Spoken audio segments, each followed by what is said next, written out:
Saya Alvina. Saya Ceci. Saya Sila. Saya Aurel. Saya Sofia. Saya Dela.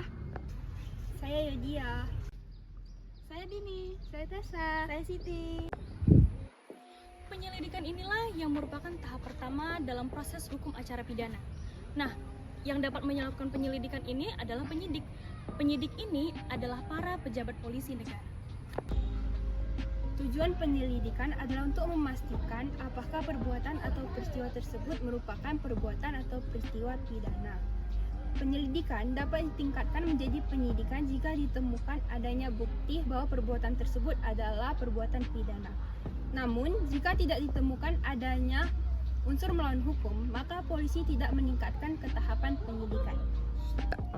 Selanjutnya, saya akan menjelaskan tentang penyidikan. Penyidikan ialah menurut pasal 1 butir 2 KUHP, suatu tindakan mencari, menemukan, dan mengumpulkan alat bukti serta mencari tahu siapa pelaku tindak pidana. Yang berwenang melakukan penyidikan menurut pasal 1 butir 1 junto pasal 6 ialah pejabat penyidik Polri dan juga PPNS.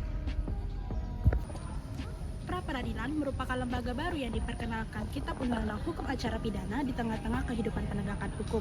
Pra-peradilan bukan lembaga tersendiri, tetapi hanya merupakan pemberian wewenang dan fungsi yang diberikan oleh Kitab Undang-Undang Hukum Acara Pidana kepada pengadilan negeri sebagai wewenang dan fungsi tambahan pengadilan negeri yang telah ada selama ini. Penetapan pra-peradilan bisa berupa pernyataan yang berisi 1. Sah atau tidaknya penahanan atau penangkapan. Yang kedua, sah atau tidaknya penghentian penyidikan atau penuntutan. Yang ketiga, diterima atau ditolaknya permintaan ganti kerugian atau rehabilitasi. Yang keempat, perintah pembebasan dari tahanan. Yang kelima, perintah mengembalikan barang sitaan. Yang keenam, besarnya ganti kerugian. Dan selanjutnya ada berisi pernyataan memulihkan nama baik tersangka. Selanjutnya saya akan menjelaskan mengenai upaya hukum terhadap putusan pra-peradilan. Terdapat dua, yaitu upaya hukum banding pada pra-peradilan dan upaya hukum kasasi pada pra-peradilan. Upaya hukum banding pada pra-peradilan berdasarkan pasal 83 KUHP menyatakan bahwa segala putusan pra-peradilan tidak dapat dilakukan upaya hukum banding kecuali terhadap tidak sahnya suatu penyidikan atau penuntutan dapat dilakukan upaya hukum ke pengadilan akhir. Selanjutnya adalah pra-penuntutan. Istilah pra-penuntutan dalam pasal 14 huruf B KUHP yaitu hanyalah tindakan penuntut umum dalam memberi petunjuk untuk penyempurnaan penyidikan oleh penyidik. Jadi, dalam proses pra-penuntutan itu terdapat dua tahapan. Tahapan yang pertama adalah penelitian berkas perkara.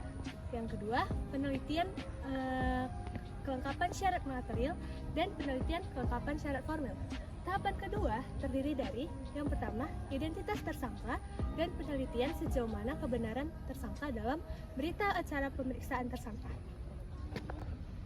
Setelah penuntut umum menerima kembali hasil penyidikan yang lengkap dari penyidik, maka selanjutnya penuntut umum menentukan apakah berkas perkara itu telah memenuhi persyaratan untuk dapat atau tidak dilimpahkannya ke pengadilan sesuai ketentuan dalam pasal 139 Kitab Undang-Undang Hukum Acara Pidana. Apabila penuntut umum berpendapat bahwa dari hasil penyidikan tersebut dapat dilakukan penuntutan, maka selanjutnya penuntut umum dalam waktu secepatnya segera membuat surat dakwaan sebagaimana ketentuan dalam pasal 140 ayat 1 Kitab Undang-Undang Hukum Acara Pidana. Penuntutan. Menurut pasal 1 ayat 7 Kitab Undang-Undang Hukum Acara Pidana, penuntutan adalah tindakan umum untuk melimpahkan perkara pidana ke pengadilan negeri dalam hal dan menurut cara yang diatur dalam undang-undang dan dengan permintaan supaya diperiksa dan diputus oleh hakim di sidang pengadilan. Tujuan penuntutan dari hukum acara pidana adalah untuk mencari dan mendapatkan setidak-tidaknya mendekati kebenaran material. Ialah kebenaran yang selengkap-lengkapnya dari suatu perkara pidana untuk menempatkan ketentuan hukum acara pidana dengan jujur dan tepat. Dengan tujuan ini, untuk mencari siapakah pelaku yang didakwakan melakukan tindak pidana. Di sini saya akan menjelaskan mengenai surat dakwaan. Surat dakwaan adalah surat atau dokumen yang menyebutkan tentang dugaan tindak pidana yang didakwakan dan dijadikan dasar bagi hakim untuk melakukan pemeriksaan.